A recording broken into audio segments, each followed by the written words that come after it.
আসসালামু আলাইকুম রহমতুল্লাহ। না, আসসালামু আলাইকুম রহমতুল্লাহ। বাইতুল আমান মসজিদ, জামে মসজিদের আমাদের মাওলানা আমিনুল ইসলামের বিদায় উপলক্ষে আজকের প্রোগ্রাম। এই যে হুজুর সামনে বসে আছেন, উনি 36 বছর এই মসজিদে চাকরি করেছেন। আজ তার বিদায় লগ্নে আমরা তাকে সম্ভাষণ জানানোর জন্য আমরা বিদায় প্রোগ্রাম করতেছি।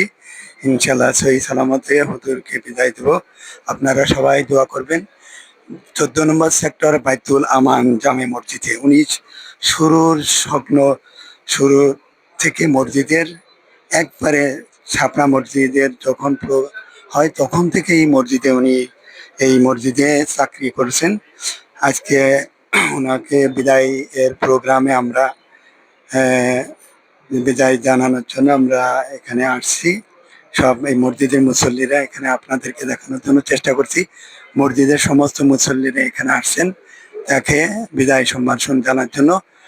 হুজুরের যেন আগামী দিনগুলি যাতে ভালোভাবে চলে আমরা দোয়া করি, এবং হুজুরের যে এ, তার ত্যাগ এবং মুসল্লিদের যে ভালোবাসা, এই ভালোবাসা দিয়ে উনি এই মসজিদে অনেক বছর চাকরি করে গেছেন, এবং মায়া মমতার স্মৃতি জড়িত তার প্রায় 36 বছর। আজকে এখানে সে চলে যাচ্ছেন। তাকে আমাদেরকে বিদায় অনুষ্ঠানে আমরা তাকে সম্মাননা জানিয়ে আজকে আমরা এই প্রোগ্রামে যাতে আমরা সহি সালামতে তাকে বিদায় দিতে পারি, এই প্রোগ্রামের আজকে সেই লগ্নেই সেই প্রোগ্রাম। তাই এই প্রোগ্রামটা আপনাদেরকে লাইভে যাব, এরপরে আপনাদেরকে লাইভটা দেখানোর জন্য চেষ্টা করব। আসসালামু আলাইকুম রহমতুল্লাহ।